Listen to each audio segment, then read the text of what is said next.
Welcome back. Thank you. Well, we've already been through some of these points earlier, but I'm going to elaborate a bit on some of them, and hopefully we can have more nerdy discussions on the finer details. Thank you. So, and you can see now there are no colors on these slides. They're very boring, just black. The lawyer yes, exactly. So just to start off, the ground rules are these. We've discussed them. I think everybody here in this room is aware of this, that you should treat all economic operators from all member states equally. We all know that. The principality of equal treatment. No discrimination based on nationality is allowed. You shall act in a transparent and proportionate manner. And as I said earlier, these ground rules are linked to the 4 freedoms that forms the core of the inner market of the EU. But of course, there are a lot of exemptions, and we've already been through some of them today. So all these creative ways of reaching the goals that you want to reach without violating the procurement directives. There are all these different exemptions to the ground rules. Excuse me, can you all hear in the back? Yes. Yes.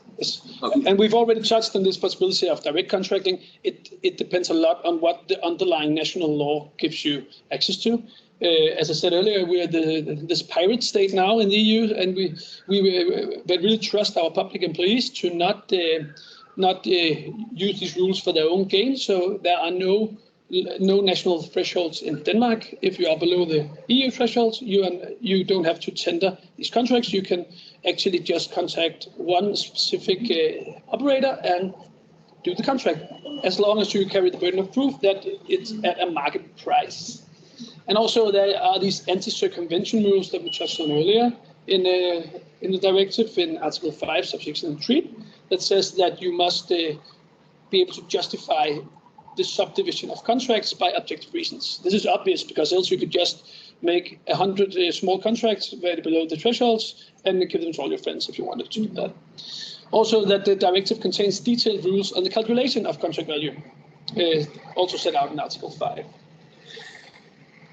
I'm going to hurry through this, so but you don't fall asleep if you're not doing this in your day-to-day job. But where a contracting authority is comprised of separate operational units, account shall be taken of the total estimated value for all the individual operational units. So what this says is that if you have a municipality, it's made up of a lot of different schools, kindergartens, whatever, all these institutions. When you are considering the contract value, you should add all these different institutions, but together. This would make every contract that the municipality ever awards but above the threshold. So this is, of course, not how it works in real life. And this is relevant since it actually actively relates to how the contracting authority is organized. And this is one of the most central provisions in the directive, that even though we've said this, notwithstanding the first subparagraph, where a separate operational unit is independently responsible for its procurement or certain categories thereof, the values may be estimated at the level of the unit in question. So what this means is that if a kindergarten has their own responsibility to buy, let's say, food or toys or whatever, you don't assume that this kindergarten should add the value of their contracts to what all the other kindergartens are doing. So this goes directly into how are you organizing your municipal institutions. Do they have their own budgets? Can they make their own decisions on who to contract with? And this is the significance of this provision. It is that if you transfer the financial and practical responsibility for procurement from a central government and onto the institutions, each institution's value should be considered separately. And you have to be quite a big kindergarten to go above the thresholds for buying, let's say, toys. Either you buy a lot of toys. So often these several operational units would almost always contract below the thresholds. Then there might be national law that governs it, sets the lower thresholds and as such, but how you organize your municipal governments is very relevant in relation to the procurement rules. So down here, if you combine this with the aforementioned assumption that the existence of individual markets is an objective justification for subdividing contracts. This example we went through with potatoes being a separate market because there are economic operators that only sell potatoes, where pepper probably is not an individual market since there are nobody who only sells pepper. If you were combine this assumption with this way of organizing your units, there would be very, very few contracts that are actually above the thresholds. So most individuals would rarely contract above the thresholds. But there are, of course, also some very obvious disadvantages to doing this, because when you do this, you lose the very large scale price reductions and anything else you can win by tendering these very large contracts. As it says, the disadvantage is to be considered. Transferring responsibility, you lose central control over them, and of course they won't be able to actually do tenderable contracts since there are no kindergarten employees who knows public procurement rules. You can, however, mitigate this to some extent, since you can still set out some policies that they must adhere to, even if they do have the practical and the financial responsibility of being a contract partner. But you can still give them some very political goals that they must adhere to. You can also even assist them in their day-to-day administration. Let's say, as Mette Bettina could go to a school in Copenhagen and she could help them contract with some operator. And it would still be the school who is the contracting party. So it would still be only the school's economic value of goods bought that would decide whether or not it would be above the threshold. So you could actually do this if you were to organize your municipal government in this way. You could probably make 99% of the contracts that you actually do below the thresholds. The key to complying with the directive being that the individual entities, at least formally, are responsible for the contracting and appear as a formal contracting party. This again creates a multitude of contracts decentralized and is of course harder to actually contract manage than having one large contract. So as always, it's about finding this balance of spending a lot of transactional costs in contracting, and at what price you're actually paying for the goods. So we also have, for these contracts, if you don't organize your municipality in this way, and it is actually the way that Danish municipalities are organized. All these local institutions, schools, whatever, do have their own budgets, which they are responsible for.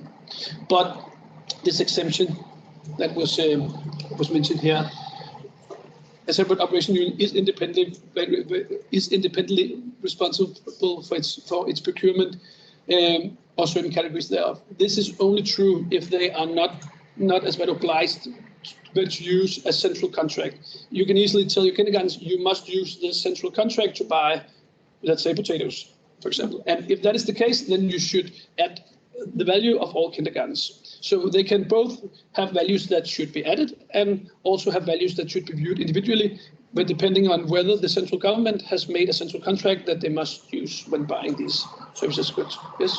Can you imagine to have just one tender, just to select the more proper one, and for all the other units you just choose the one you have selected? In theory, you could make one large contract, make it a framework agreement, and then you make separate contracts with all the kindergartens. This is one way of doing it, but then you would already spend the resources but on making the tender in the first place. So if you do that, you can just as well include them all, or maybe subdivide it into lots if that makes sense. And you are also as well obliged to consider subdividing it into lots, as we touched on earlier, as per preamble 78 of the directive. Yes? Is it possible to have, for instance, central contracts for potatoes Yes. and divided contracts for other? Yes, it's only the central contracts. But so, if the government, if the local municipality do indeed tender a central contract for something, let's say it's choice, then all the kindergartens either have to use that, and all their spending on choice must be added when deciding whether they must tender as per the procurement directive or not. So on all areas where you do make central contracts, you cannot use this exemption. So you would have to take, and there are always areas where there are no central contracts. There are these niche goods or whatever where there are no central contracts, and those they can always do locally.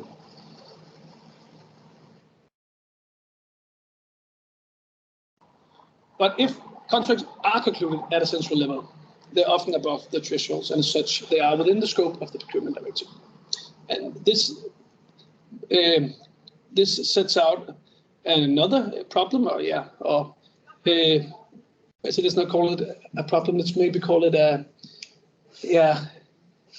challenge, maybe. It sounds much better. So now the challenge is, how can we, within the scope of the directive, have indirect ways of affecting the origin of goods? So we get, let's say, locally sourced or locally produced vegetables or other foodstuffs. This leads back to the first don't that I mentioned. Never write, I want to buy local foods because they're local or whatever, in a tender that is within the scope of the directive, because this would be a violation of the 4 freedoms. So instead, there are a lot of indirect ways that you can use to legally affect the origin of goods. As it says here, you cannot directly request local goods or set other geographical demands for the origins of the goods. You can set some geographical demands for services. Where Bettina mentioned in the potato tender, the kids from the schools should be able to go and visit the farm. It's obvious that they cannot travel in 900 kilometers to a farm in Germany. This is obvious for practical reasons. So it would be a legal criteria to set a demand that this farm must be within driving distance from Copenhagen municipality, say 30 minutes or something. So there are these indirect ways of affecting the outcome of the tender, affecting the origin of the goods. And these are some that we're going to touch on the next few slides. So the real conclusion from this is objective indirect demands that you set related to the goods, the methods of production and delivery of them are the way forward. Indirect demands can be defined as demands that are not illegal per se, since they are formally objective, but in reality they are likely to influence the outcome of the tender. What we do sometimes is to reduce and to make it mandatory the delivery terms. Yeah. So then it's impossible. So we advantage also local suppliers. Yes. And of course you can do this if it is formally necessary. Objective, yes. Yeah, exactly. But if you're doing it just to as an exclude, yes, it's necessary. So you have to be able to justify that it is an objective demand. Yes, one such example could be to demand certain specific environmental, social, or other characteristics that in themselves are objective and allowed. Sometimes these characteristics can be documented with a certain label. And the procurement directive allows this, that you can now demand labels. Back in the old directive, the 2004 directive, you could not demand labels. And you cannot demand labels per se, because other economic operators must be able also to bid. So they then carry the burden of proof that their goods also live up to this label. But it, of course, does make it far less appealing for them to bid. So if you set some characteristics or demands, some requirements that can be documented by, let's say, some kind of national label, then you can write, and that's legal, that these characteristics can be documented by the goods having this label. This isn't the same as when suppliers from other the member states are cut off from bidding, because they can bid as well, but they carry the burden of proof that their goods are in line with these characteristics. And this is a pretty hard burden of proof. So they need to document this, and maybe sometimes it's either impossible or it's just not very probable that they would actually spend the resources required to do this. So this is an indirect way of cutting off. Yeah. The previous directive, organic was already allowed because it's not only a label, it's legal. Yes. But organic, next to the European label, also has national labels. Yes. So now it's allowed to ask for instance, in Belgium, biogarantie, or in Sweden, craft. But do they differ from the European label? On some levels, yes. Yeah. Well, if the characteristics in them are objectively justifiable, that you need to have this certain characteristic in the food that you buy, then that cannot be documented just by the EU label. So they must document at least that, and that in addition to the EU label documenting, let's say 9 out of 10 of these characteristics, they also carry the last one. And if those extra characteristics are actually because they are local. Well, I don't think that you have national labels that can only be attained by. We have biogarantie Belgium, Yeah. which is actually also to promote Belgian products. Okay, well, labels that are specifically decided to exclude operators from other member states, but it cannot be demanded. That would be a direct. We also have PTO and PGI. Yeah. Yes. Exactly. Yeah. Those are EU labels. Traditional certification. Yes. For Sorry? traditional certification. Yeah. For different products. Yeah, I know. Yeah. So you have some labeling in Italy, better for an example, better for wine or for certain products that carries labels, and it's obvious that you can never get this label in, say, France, for example. But then you would need to ask yourself: is it objectively justifiable to ask for DACG labeling on your wine, or are you just masking the fact that you only want to buy Italian wine? So it's still the balance that you always have to, as a contracting authority, to be able to objectively justify why you have set these demands, why you have set these characteristics.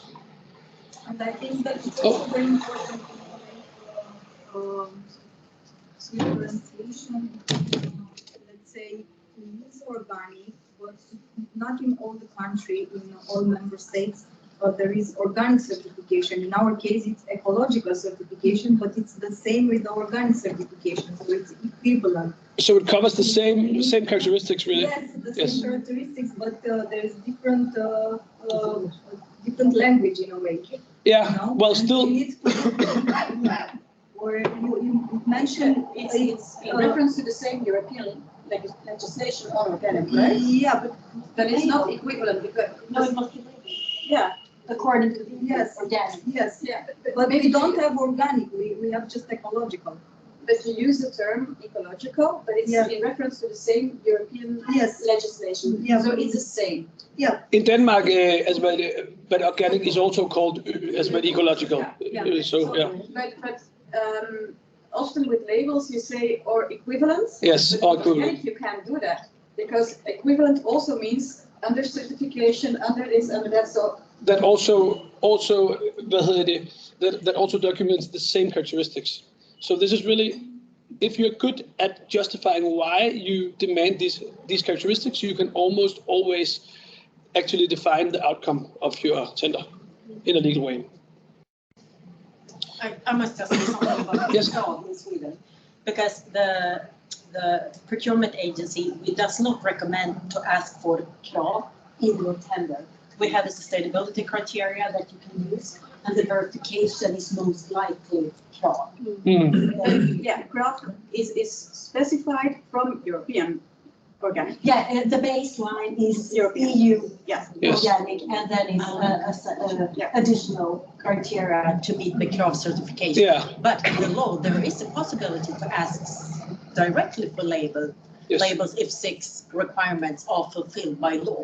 Could Yes. you say something about that? Sorry, please say it again. You can ask for a label directly. Yes, you can ask for label directly, but you must also, as well, accept goods that don't have the label, but where the supplier then carries the burden of proof that their goods actually do have the same characteristics. Yes, of course, but we have labeling organizations in Sweden Yeah. saying, according to the new EU procurement legislation ask for our label directly, and they haven't done any survey, so Okay. they didn't do any Well- assessment to know if they fulfill the 6 requisites in the law, in the legislation. Yeah. But when we just looked very briefly into those certification schemes, we haven't found any label that working with the law, so you can ask directly for it. No, as you can never ask for a label that is only available in a certain country and bar all others.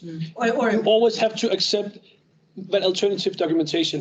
And then there is another thing that should be considered, because you're not obliged to go through, let's say, 3 containers worth of documents to see if this is actually documented. There is a reasonable cutoff of how much time a contracting expert authority is expected to use on when controlling documents from by suppliers that cannot as well attain this label because they're not established in the current member state. So this is still, but even though that you cannot directly cut off people by asking for national label, it almost always has but the same indirect effect, because it's too hard to document that your goods actually will comply with this national label. But I must just say, Yeah. there can also be the other way around, because, for example, Marine Stewardship Council, they say we are the only sustainable sourced wild fish, Yeah. and then say we are the only label, so just ask for our label directly because it's possible to ask for labels now. We don't approve of it, so we don't agree. But there are also labeling organizations that has that kind of consumer message to the public consumer and Yeah. procurement agencies, or maybe it's just in Sweden. That's the case. No, it is also the case in Denmark. In Denmark, it's called the Dansk Standard, Danish standardization, and they are the ones who give out labels in Denmark for different things. And you it is don't ask this- for labels in Denmark. Yeah, well, we do actually, and we also ask for Danish labels, but often these labels correspond to labels on a European level. So it's pretty easy to document that even if your goods are not from Denmark, they still have the same characteristics. Oh, yeah. Okay, so you ask for it, but Yeah, for example, there is this EU flour that is on certain cleaning equipment and such. In Denmark, for many years, we've had another label called the Swan. and you can ask for this one. Yes, you can. In Denmark? Yes, you can You ask for cannot Swan. ask for it in Sweden. It's not transparent enough. No, well, it is in In Denmark. Swedish tender documents. Well, it is as it is in Denmark. The Danish National Board of Complaints has made that clear that it is legal. Yeah. I will take that back to Sweden. But of course, you must also accept Of course, alternative you must documentation. accept Yes. equivalent. Exactly. But so you cannot demand the label, but just say that it documents that your characteristics are met. Yes. If I just share something that I find extremely interesting is that in France they are also relying a lot on labels and in the minimum mandatory requirements that they have in national law, they are accepting a huge list of labels, and some of them are also now at discussion in front of some courts because of greenwashing risks and Yes. things like this. So it's a very tricky question, this one on labels, and yeah. And this also plays into the case of how large is the obligation for the contracting authority to actually check if these demands that you have set are also met, because it's a known issue that normally when you have some basic demands, they will just cross off a box saying, yes, I meet these basic demands. And then it's always when you are in the contract phase that it actually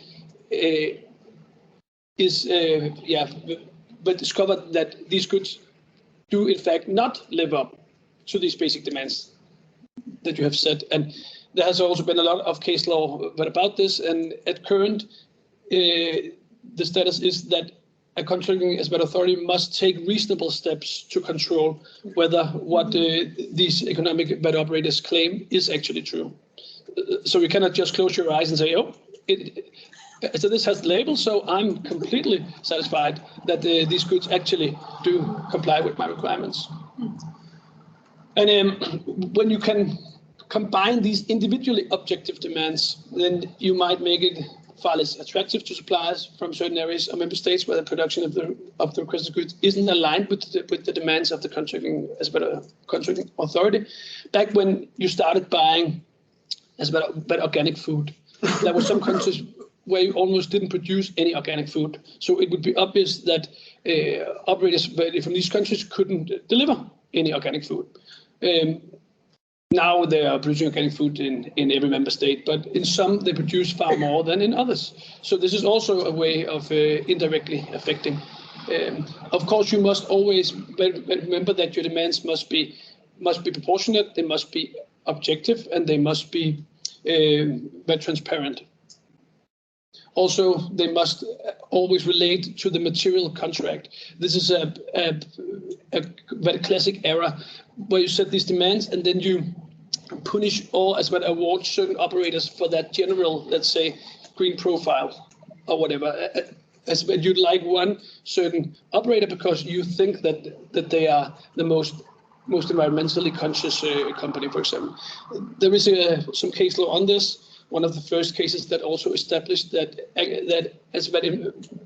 you could use environmental concerns as both as award criteria, and it was also as a objective demand to set. It's called Wienstrøm in Danish.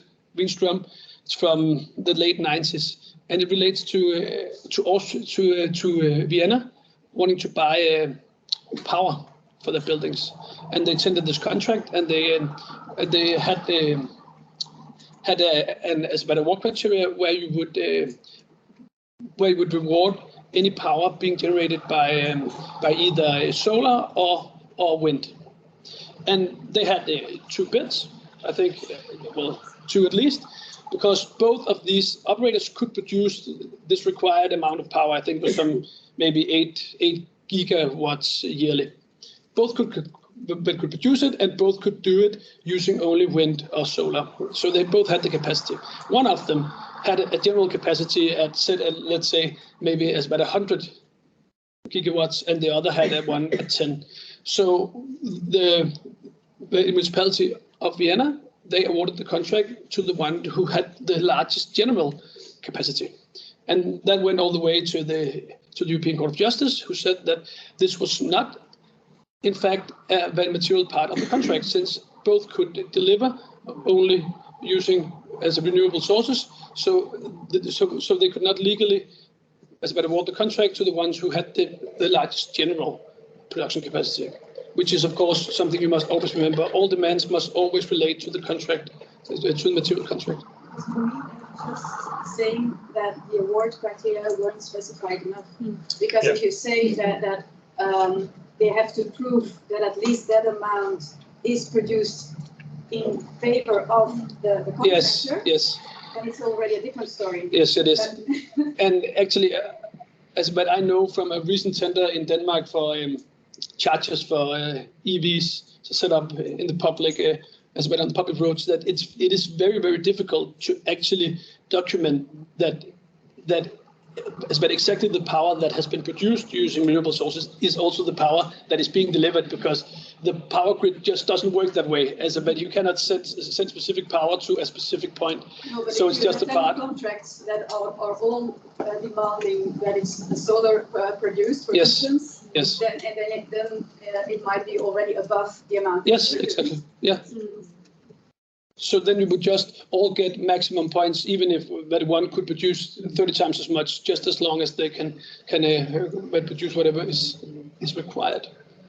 Also, this should be coupled to this market engagement processes, because often you would have local producers saying exactly, well, the characteristics of our products is different from all other products in Europe, or even in your own country. There can be different characteristics. Then you must ask yourself, is this an objectively but justifiable demand that you set? So let's say in Sweden, in Malmö, the local farmers, they would say, oh, all our vegetables are labeled with the Skåne label because they are from Skåne. And we would say, yes, that's good, but it's not really an objectively justifiable label to request, since it doesn't really document anything other than the goods being from Skåne. So this is one of the things that you can discuss, and in this market engagement process, often you can find these finer details that you can legally set as demands, and it is a way of indirectly affecting the outcome of the tender. And this also goes back to what I mentioned earlier this morning, that it is very, very few contracts that are actually awarded across borders in Europe.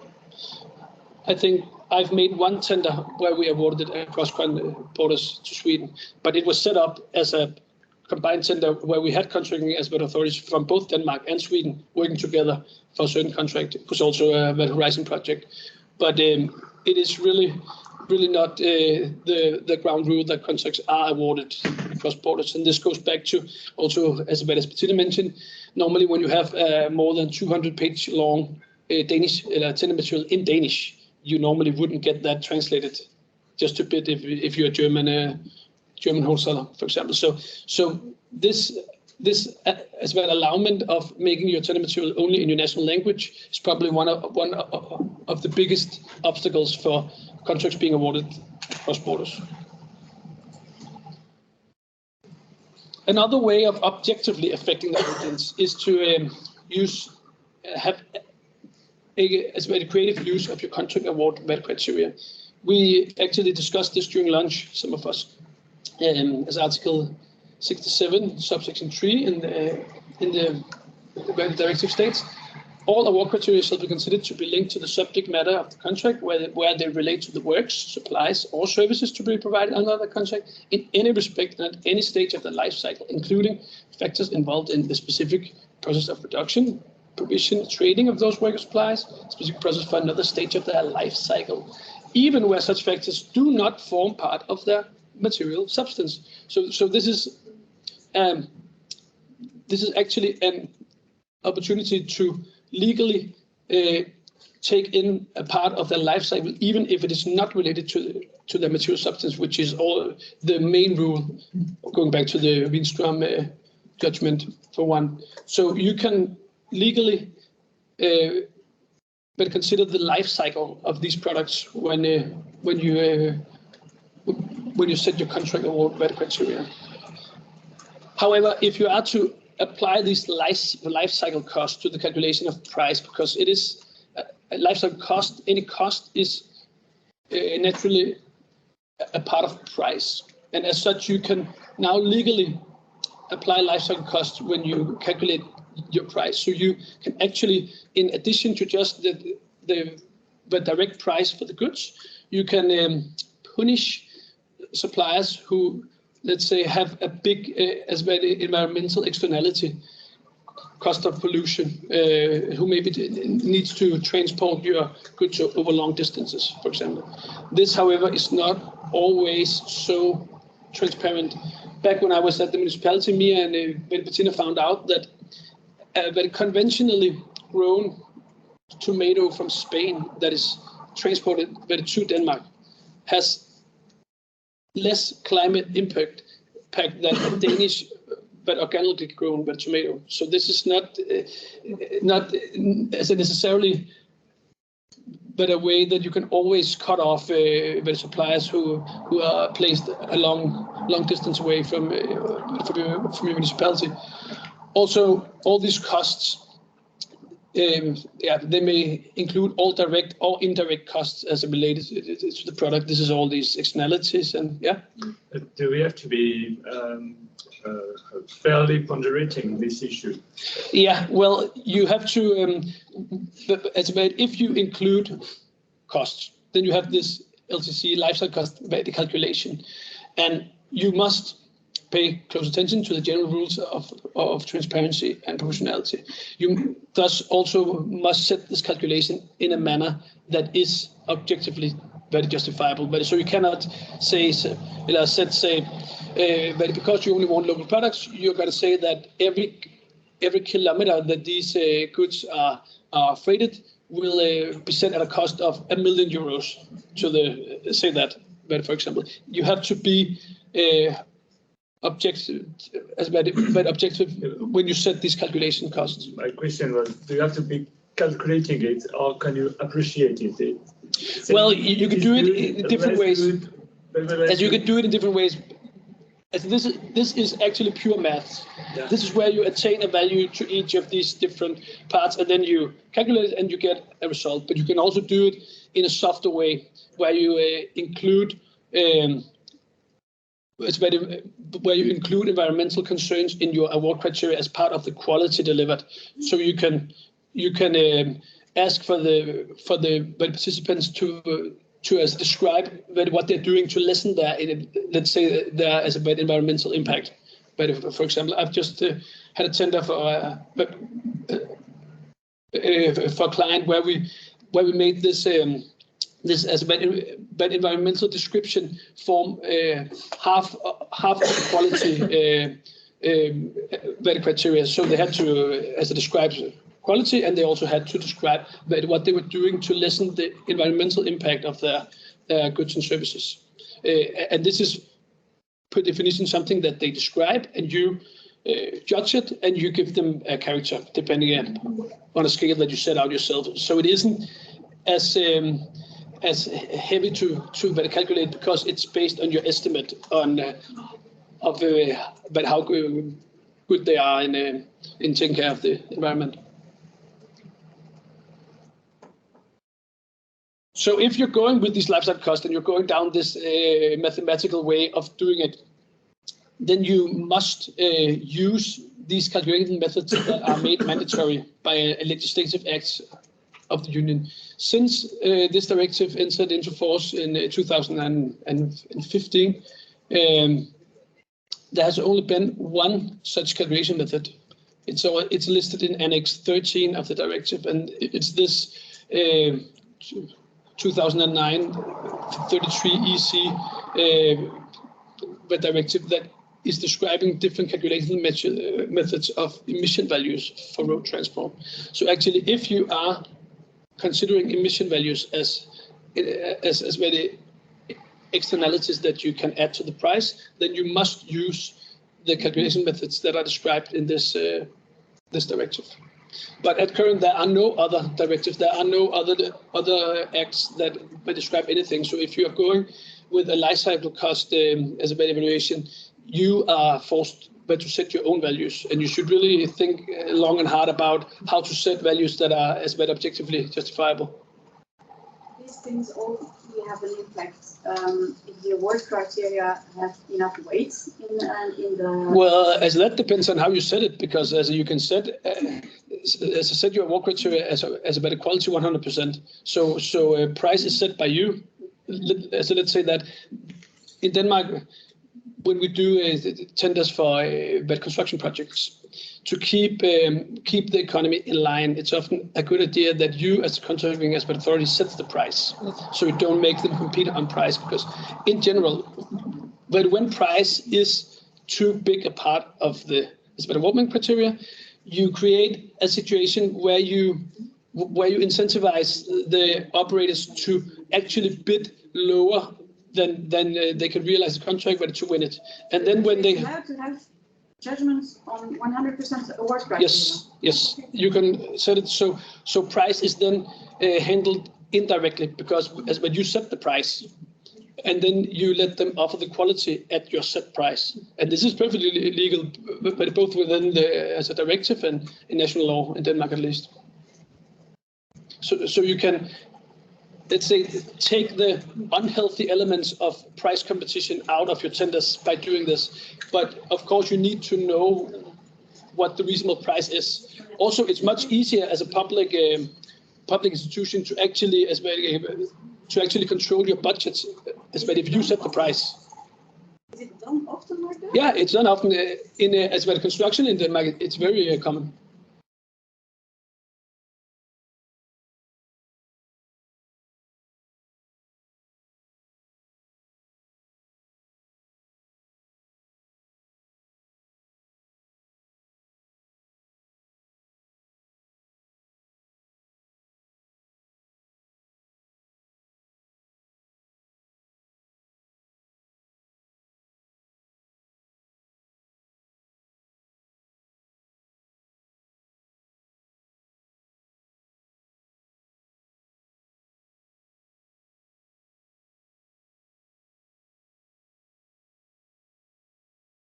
Sorry, but you have muted the room. We cannot hear anything.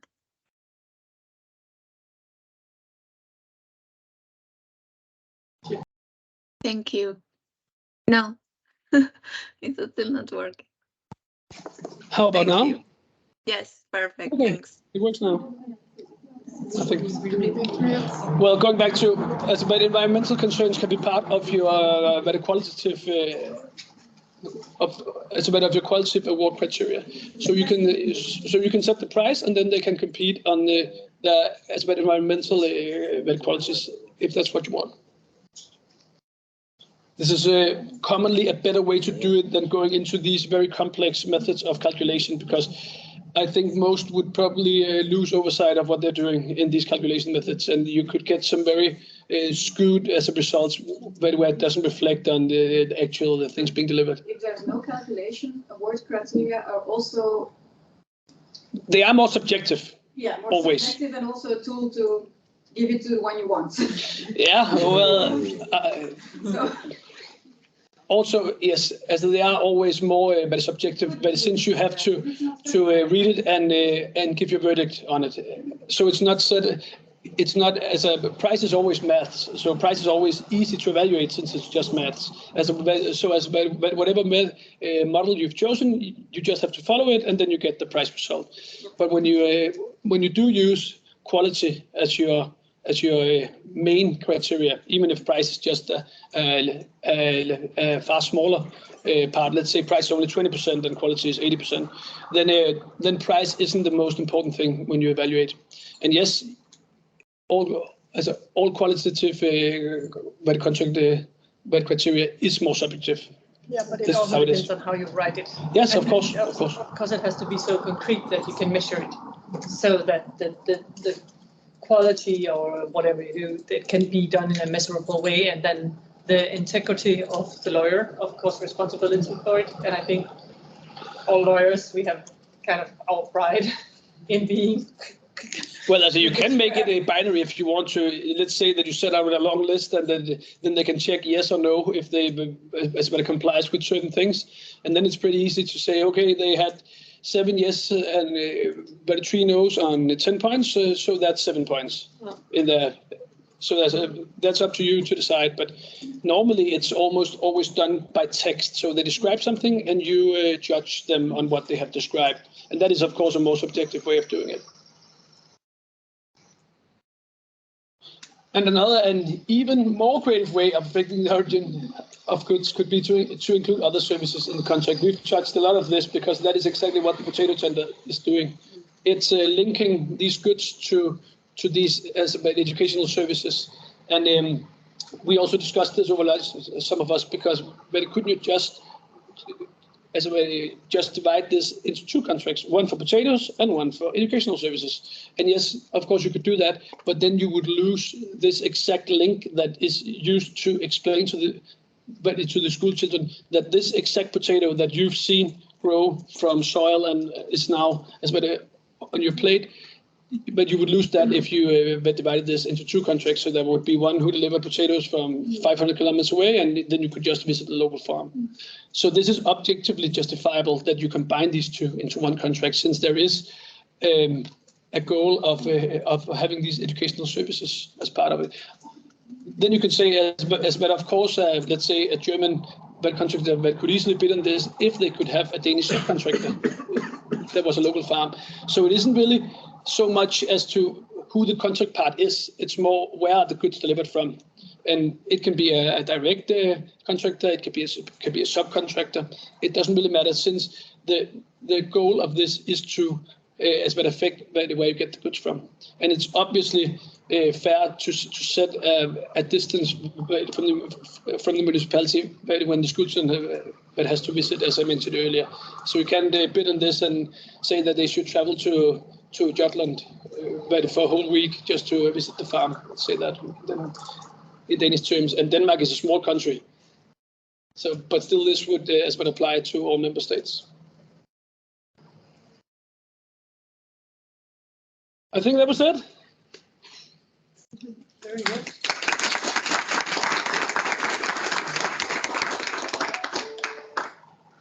Well, thank you so much, Johannes. This was really useful. Is there any last question for Johannes? I don't know, something. Otherwise, I would then pass on. Thank you very much. Thank you. On to Chiara Falvo, who's not from Dordogne, but we'll talk about the good practice example from Dordogne. So I pass on the floor directly to you. Thank you. Maybe you want to say a few words about you. Yes, sure. Do you need a hand? Just in case I have some help here, support. Okay.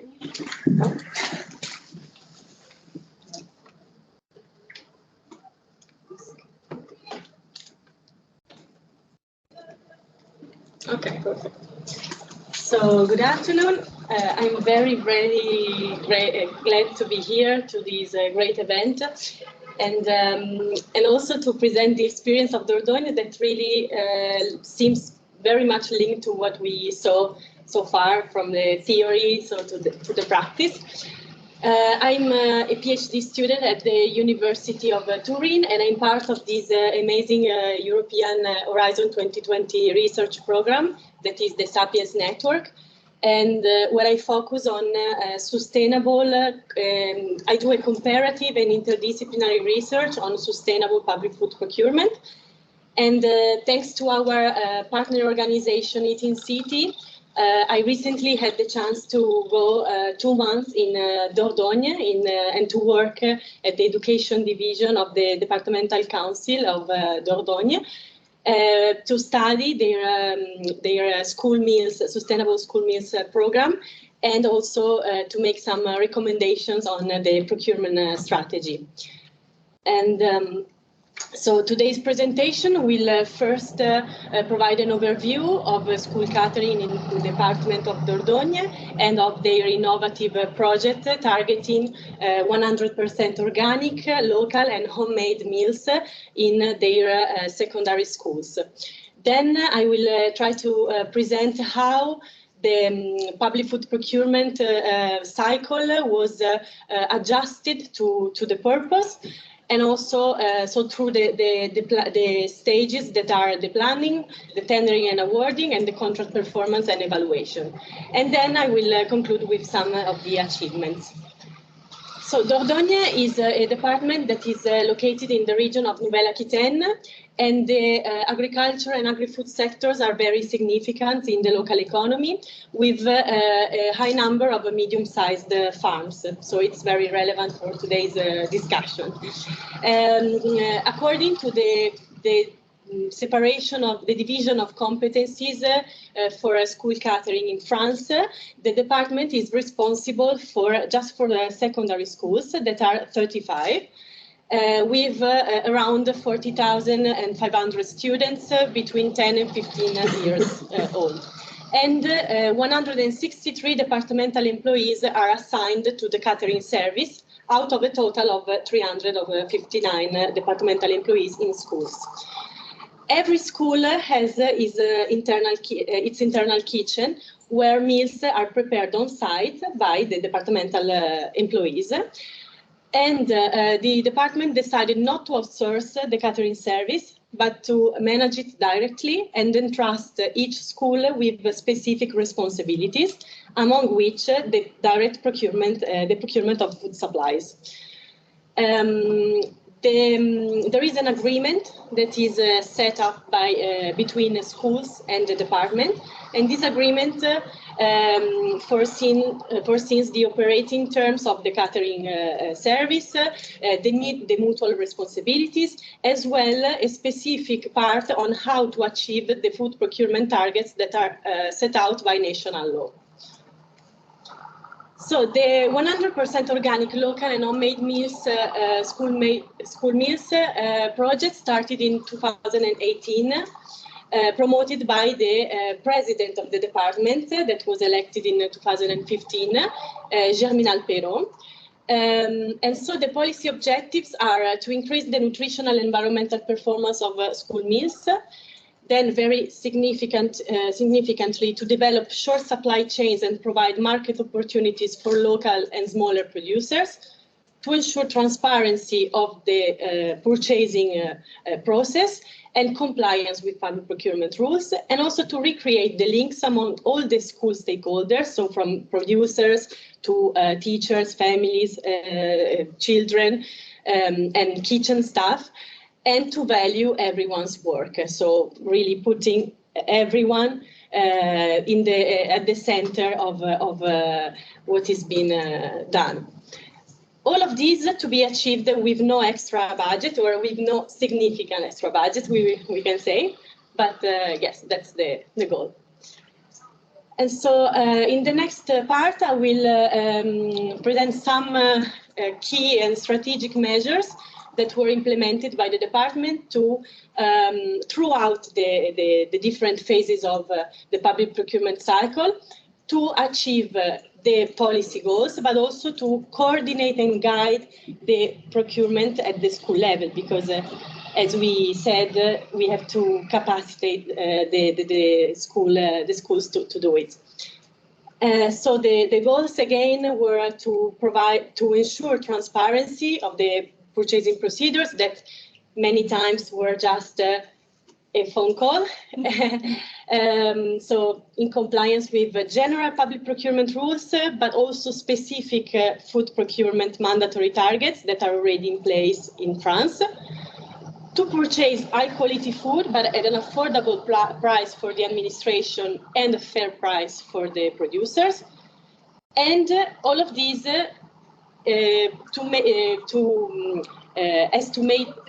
possible by the deployment of user-friendly procedures, both for the school staff and the smaller suppliers.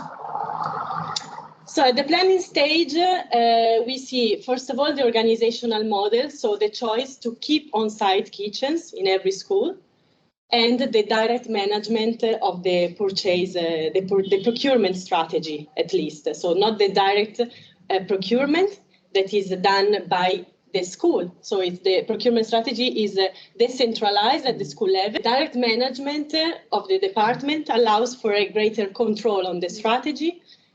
And this is important because it was really a strategic choice, because for other supply categories, for example, working clothes or IT tools or kitchen equipment, the procurement is instead centralized. This is to achieve economies of scale and also uniformity of use and maintenance, for example. But for food, the interests at stake are different, and so the choice was different. Then we have the phase of the definition and estimation of needs. That is very important and is done also in dialogue with the kitchen staff, as Bettina said this morning. And according to French law, the estimation of needs that shall be determined before the tender must take into account the objectives of sustainable development, all the 3 dimensions. And in particular, when it comes to tenders for food products or catering services, public catering managers must consider freshness, respect for seasonality, and the expected level of processing of products. So the department took into consideration these sustainability requirements by tailoring a specific nutrition plan, a departmental nutrition plan. First of all, it's also interesting to see that the department employed new staff to follow, created really a task force to follow the implementation of these projects. So there is a nutritionist that is now part of the team at the department, the education division. And the nutritionist designed this nutritional plan that reflects the seasonality and the specificities of the local production. Then there is the strategic choice to adopt a nomenclature in homogeneous families of food products, as we saw before. Is not a purchasing category that would be food supplies. So they are not buying contracts for food supplies in general. That is the category, the bigger category, or functional units that would be catering supplies in general. But so they are splitting the contracts according to homogeneous families of, this is the wording of the law, homogeneous families of food products that could be vegetables, fruits, creamery and dairy, and other bakery, and eggs, for example. And then they deployed, the nutritionist, again, the departmental nutritionist deployed a specific digital tool that is called a tablet, in order to do an accurate estimation of the needs, of food needs in volume and in value for each school and according to the nutrition plan. This is very important to start to align the demand and the supply, but also to establish then the procurement thresholds to calculate the value of the procurement. Yes. So then we have still at the planning stage, in order to align the demand, the needs, and the supply, we have the sourcing and market dialogue that is done by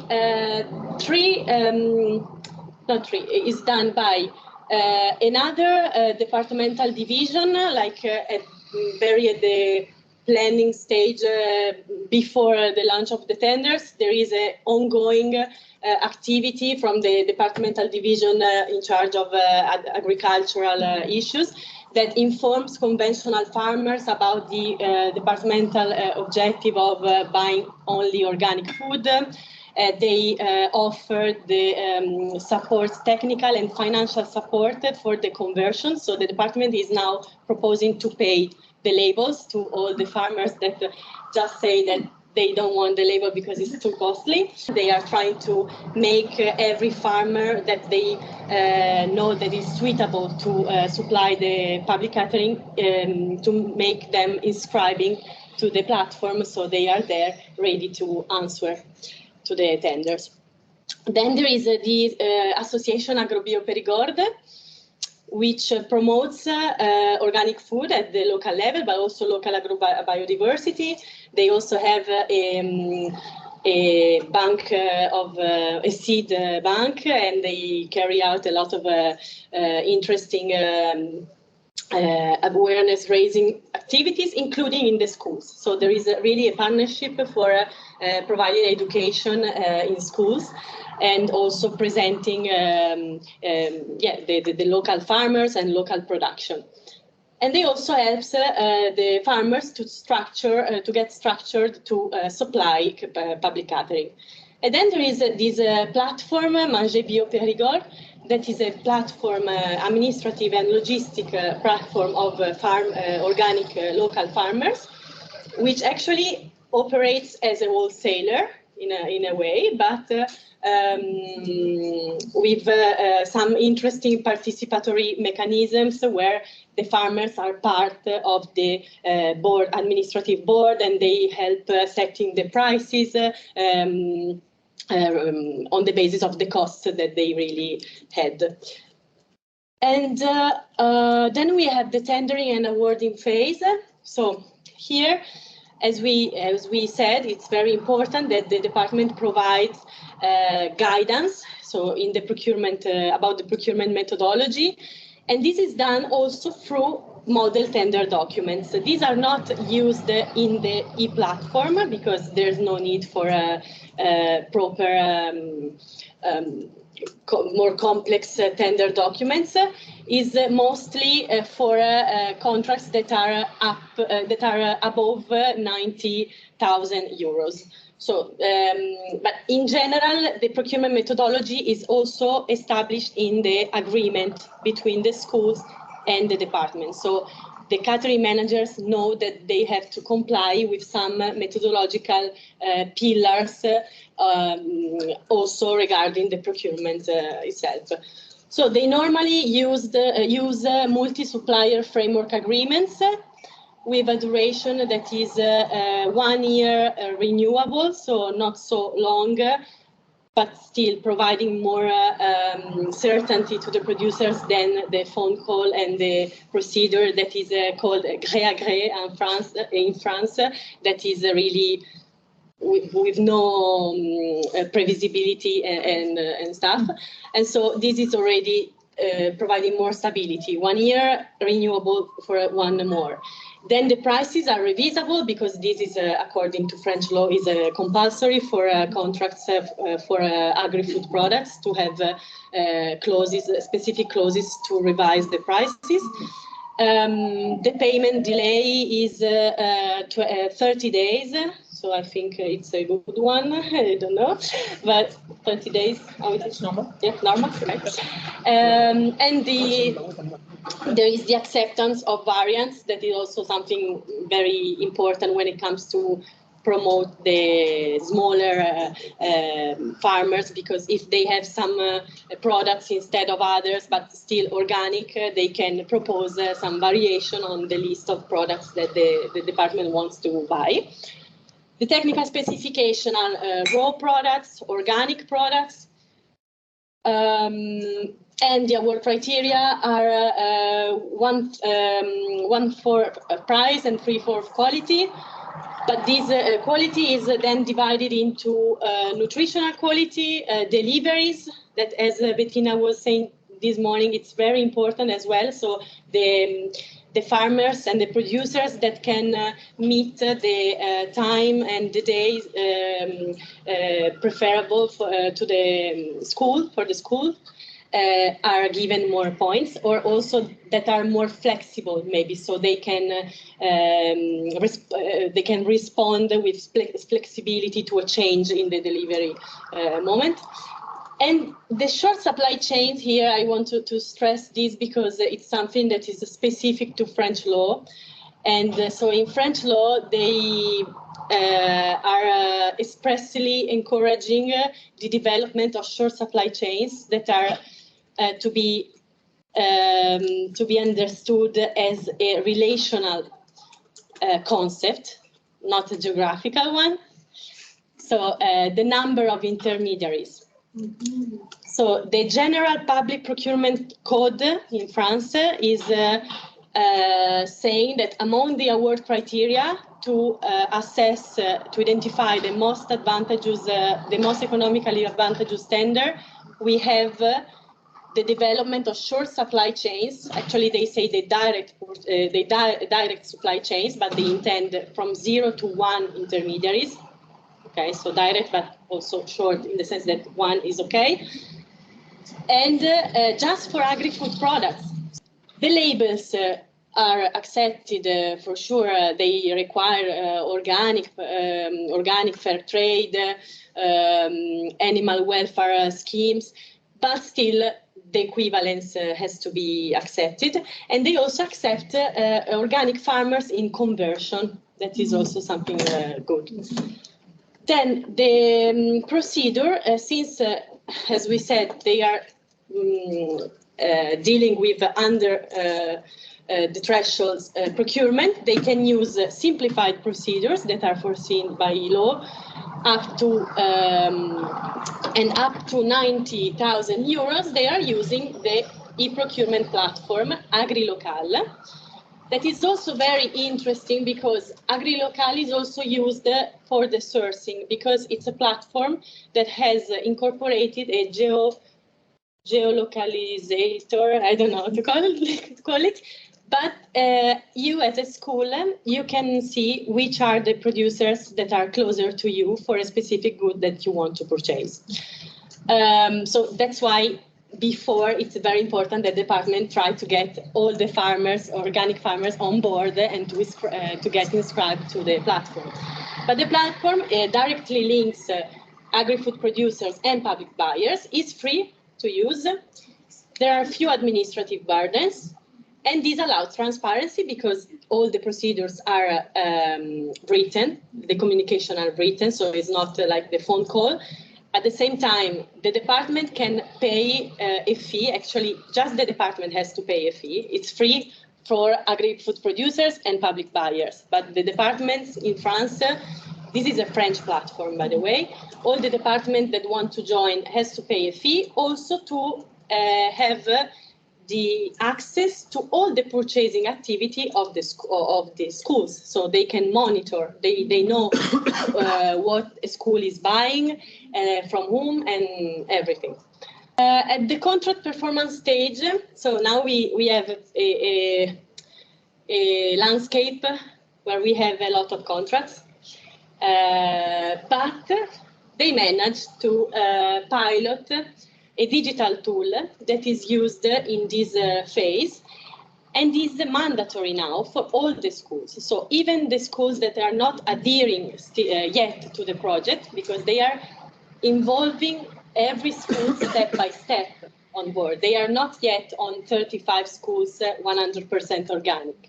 Now I will show the final results, but they are engaging every school step by step. And so, but for all the schools, so all 35 schools that they are responsible for, they decided to put into the agreement as a compulsory thing the use of this digital tool that is called WebGerest, that was piloted by the department itself together with the company. They adjusted on the first 5 schools.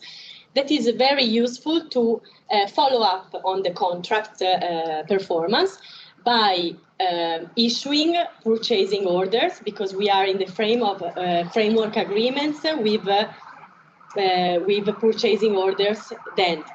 Okay, without further competition, but just the issuing of purchasing orders.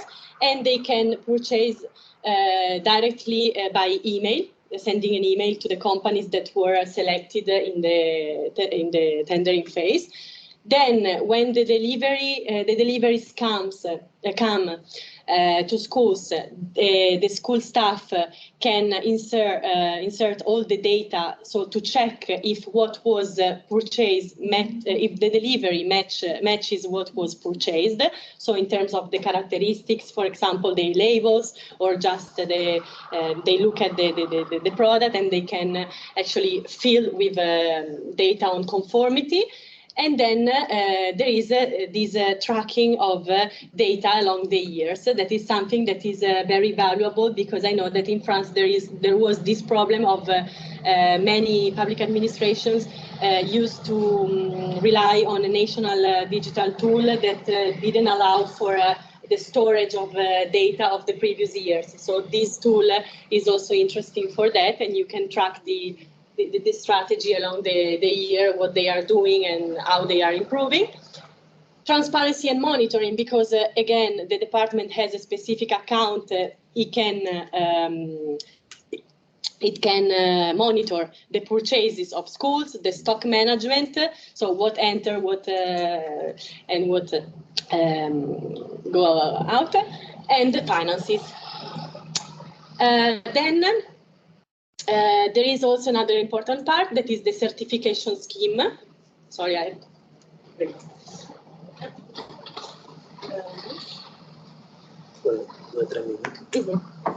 The last slide. The certification scheme. So the department is covering the cost of EcoCert en cuisine. That is a progressive certification scheme that rewards different targets in terms of sustainability, buying organic local products, but also cleaning products, environmentally friendly cleaning products for packaging.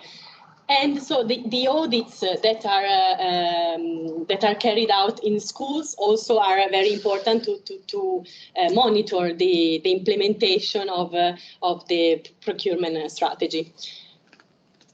This is also very interesting. A tablet, that is the digital tool prepared for the definition of needs, is linked to AgriLocal. So the different families of products. AgriLocal is linked to WebGerest. So after a framework agreement is established, the companies can receive the purchasing orders by email on WebGerest. And WebGerest is linked to Macantine, that is a governmental platform to track the implementation of the national targets. So there is a data flow that is very useful for reporting and monitoring purposes. And finally, the achievements.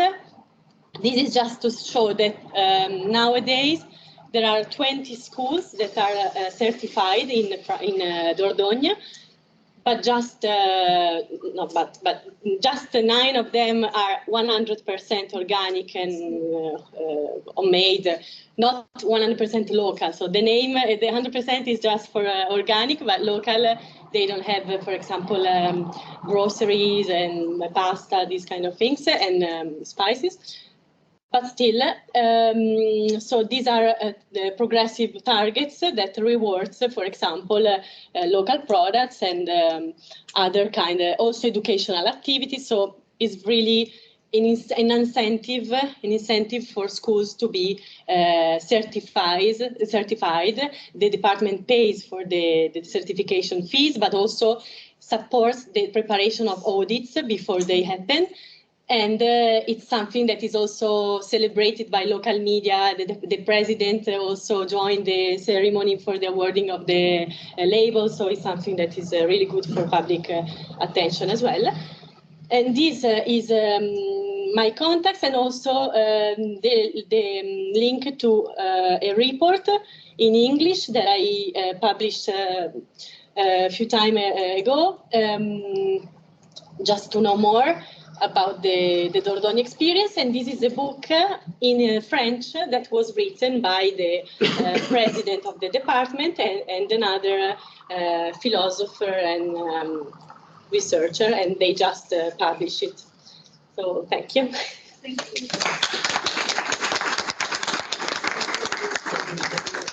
But, Chiara, please wait in case. Are there any questions for Chiara? Yes.